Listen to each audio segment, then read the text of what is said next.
shu davrda o'quv ilmiy ishlarni rivojlantirish uchun yetuk olimlar va tajribali o'qituvchilar kerak edi.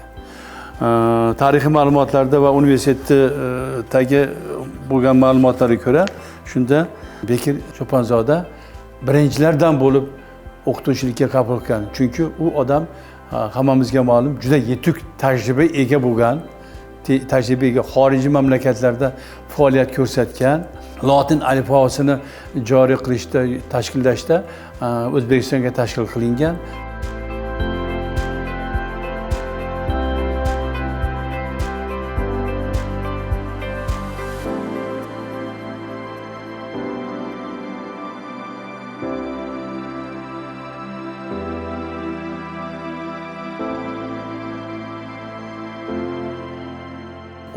Yilda ilk bor ochilgan Pedagogika va o'qituvchi institutida o'zbek tili adabiyot kafedrasini ochishga asos solgan va hozirgi kunda biz qo'rqmasdan aytamizki, o'zbek tili adabiyot fakultetidagi ilmiy salohiyatning 80% bo'lishi ham ana shu davrdagi u kishining juda katta xizmatlaridan bittasi.